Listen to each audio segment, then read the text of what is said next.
بادشاہ نے اپنے پاس بیٹھے وزیر سے پوچھا، تمہاری زندگی کی سب سے بڑی خواہش کیا ہے؟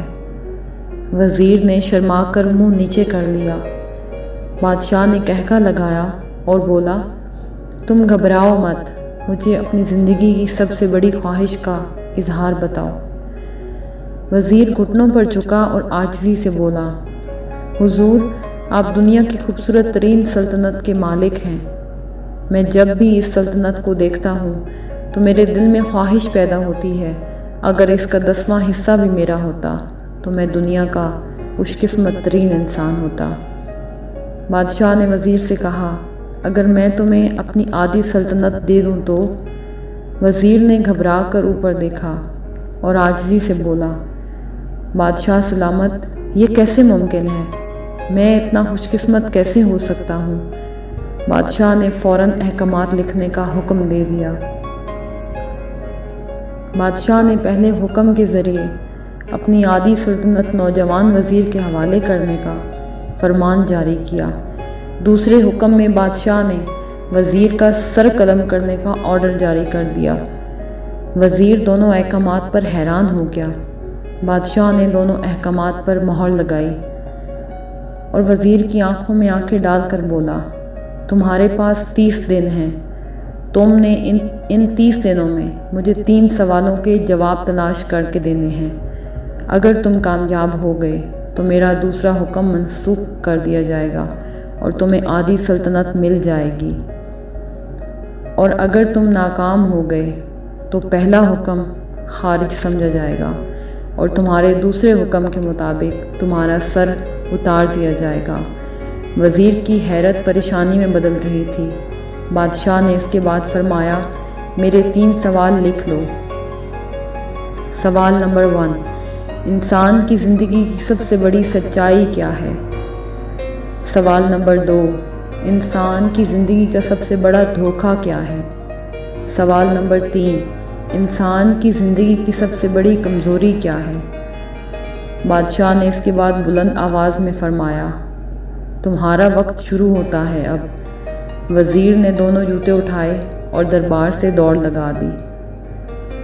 اس شام وزیر نے ملک کے تمام دانشور، ادیب اور ذہین لوگ جمع کیے اور سوال ان کے سامنے رکھ دیا۔ ملک بھر کے دانشور ساری رات بحث کرتے رہے، لیکن وزیر نے دوسرے دن دانشور بڑھا دیے، لیکن نتیجہ وہی نکلا جو ہر روز دانشور بڑھاتا رہا۔ پھر بھی وزیر کو کوئی بھی دانشور تسلی بخش جواب نہ دے سکا، یہاں تک کہ وہ مایوس ہو کر دارالحکومت سے باہر نکل گیا۔ وہ سوال اٹھا کر پورے ملک میں پھرتا رہا، لیکن اسے کہیں سے کوئی تسلی بخش جواب نہ ملا۔ وہ مارا مارا پھرتا رہا، شہر شہر، گاؤں گاؤں کی خاک چھانتا رہا۔ شاہی لباس پھٹ گیا، پگڑی ڈھیلی ہو کر گردن میں لٹک گئی، جوتے پھٹ گئے اور پاؤں میں چھالے پڑ گئے، یہاں تک کہ شرط کا آخری دن آ گیا۔ اگلے دن اس نے دربار میں پیش ہونا تھا۔ وزیر کو یقین تھا کہ یہ اس کی زندگی کا آخری دن ہے۔ کل اس کی گردن کاٹ دی جائے گی اور جسم شہر کے مرکزی پل پر لٹکا دیا جائے گا۔ وہ مایوس ہو کر دارالحکومت کی کچی آبادی میں پہنچ گیا۔ آبادی کے کونے پر ایک فقیر کی جھونپڑی تھی۔ وہ گرتا پڑتا اس جھونپڑی تک پہنچ گیا۔ فقیر سوکھی روٹی پانی میں ڈبو کر کھا رہا تھا، ساتھ ہی دودھ کا پیالہ پڑا تھا، اور فقیر کا کتا شڑپ شڑپ کی آوازوں کے ساتھ دودھ پی رہا تھا۔ فقیر نے وزیر کی حالت دیکھی، کہکا لگایا اور بولا، حضور، آپ صحیح جگہ پہنچے ہیں، آپ کے 3 سوالوں کے جواب میرے پاس ہیں۔ وزیر نے حیرت سے فقیر کو دیکھا اور پوچھا، آپ نے کیسے اندازہ لگا لیا میں کون ہوں اور میرا مسئلہ کیا ہے؟ فقیر نے سوکھی روٹی کا ٹکڑا منہ میں ڈالا اور اپنا سرہانہ اٹھا کر بولا، یہ دیکھیے، آپ کو سمجھ آ جائے گا۔ وزیر نے جھک کر دیکھا، بوریے کے نیچے شاہی خلعت بچھی ہوئی تھی۔ یہ وہ لباس تھا جو بادشاہ اپنے قریب ترین وزراء کو عنایت کرتا تھا۔ فقیر نے کہا، جناب عالی، میں میسی سلطنت کا وزیر ہوتا تھا۔ میں نے بھی ایک بار آپ کی طرح بادشاہ سے شرط لگانے کی غلطی کی تھی، نتیجہ خود دیکھ لیجئے۔ فقیر نے اس کے بعد سوکھی روٹی کا ٹکڑا اٹھایا اور دوبارہ پانی میں ڈبو کر کھانے لگا۔ وزیر نے دکھی دل سے پوچھا، کیا آپ بھی جواب نہیں تلاش کر سکے تھے؟ فقیر نے کہا، میرا کیس آپ سے تھوڑا مختلف تھا، میں نے جواب تلاش کر لیے تھے۔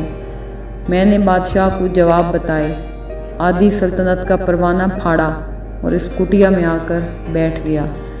میں اور میرا کتا مطمئن زندگی گزار رہے ہیں۔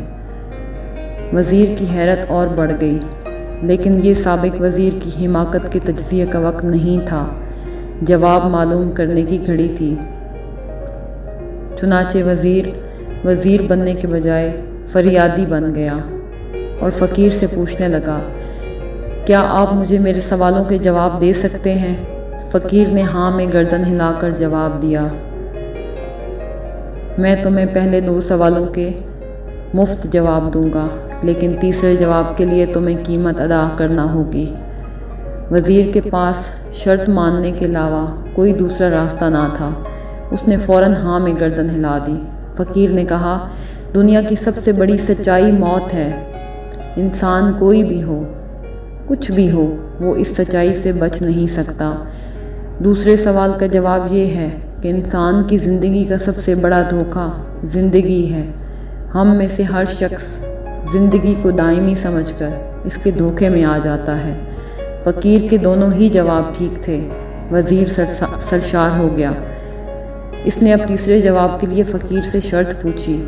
فقیر نے کتے کے سامنے رکھا ہوا دودھ کا پیالہ اٹھایا، وزیر کے ہاتھ میں دیا اور کہا، میں تمہیں تیسرے سوال کا جواب اس وقت تک نہیں دوں گا جب تک آپ یہ دودھ نہیں پیتے۔ وزیر کے ماتھے پر پسینہ آ گیا۔ اس نے نفرت سے پیالہ زمین پر رکھ دیا۔ وہ کسی قیمت پر کتے کا جوٹھا پینے کو تیار نہ تھا۔ فقیر نے کہا، تمہارے پاس اب 2 راستے ہیں، تم انکار کر دو اور شاہی جلاد کل تمہارا سر اتار دے گا، یا پھر تم یہ دودھ پی لو اور تمہاری جان بچ جائے گی اور تم آدھی سلطنت کے مالک بھی بن جاؤ گے۔ فیصلہ بہرحال تم نے کرنا ہے۔ وزیر سوچ میں پڑ گیا۔ ایک طرف زندگی اور آدھی سلطنت تھی اور دوسری طرف کتے کا جوٹھا دودھ تھا۔ وہ سوچتا رہا یہاں تک کہ جان اور مال جیت گیا، سیلف ریسپیکٹ ہار گئی۔ وزیر نے پیالہ اٹھایا اور ایک ہی سانس میں دودھ پی گیا۔ فقیر نے قہقہ لگایا اور بولا، میرے بچے، انسان کی سب سے بڑی کمزوری غرض ہوتی ہے، یہ اسے کتے کا جوٹھا دودھ پینے پر بھی مجبور کر دیتی ہے، اور یہ وہ سچ ہے جس نے مجھے سلطنت کا پروانہ پھاڑ کر اس کٹیا میں بیٹھنے پر مجبور کر دیا تھا۔ میں جان گیا تھا، میں جوں زندگی کے دھوکے میں آؤں گا، مجھ کو موت کی سچائی کو فراموش کرتا جاؤں گا، اور میں موت کو جتنا فراموش کرتا رہوں گا، میں اتنا ہی غرض کی دلدل میں پھنستا جاؤں گا، اور مجھے روز اس دلدل میں سانس لینے کے لیے غرض کا غلیظ دودھ پینا پڑے گا۔ لہٰذا میرا مشورہ ہے، زندگی کی ان 3 حقیقتوں کو جان لو، تمہاری زندگی اچھی گزرے گی۔ وزیر شرمندگی اور خود ترسی کا تحفہ لے کر فقیر کی جھونپڑی سے نکلا اور محل کی طرف چل پڑا۔ وہ جوں محل کے قریب جا رہا تھا، اس کے احساس اور شرمندگی میں اضافہ ہو رہا تھا۔ اس کے اندر ذلت کا احساس بڑھ رہا تھا۔ وہ اس احساس کے ساتھ محل کے دروازے پر پہنچا۔ اس کے سینے میں خوفناک ٹھیس اٹھی۔ وہ گھوڑے سے گرا، لمبی ہچکی لی اور اس کی روح اس دنیا سے پرواز کر گئی۔ ہمیں کسی دن کسی ٹھنڈی جگہ پر بیٹھ کر زندگی کے ان بنیادی سوالوں پر غور کرنا چاہیے۔ ہمیں یہ سوچنا چاہیے، ہم لوگ کہیں زندگی کے دھوکے میں آ کر غرض کے پیچھے تو نہیں بھاگ رہے، ہم لوگ کہیں موت کو فراموش تو نہیں کر بیٹھے۔ بزرگ فرماتے ہیں کہ ایسی عورت سے شادی کرو جس عورت کے چہرے پر غصے کی حالت میں بھی بل نہ آتے ہوں اور ہر حال میں صابر اور شاکر ہو، وہ آپ کے دولت سے مالا مال کر دے گی۔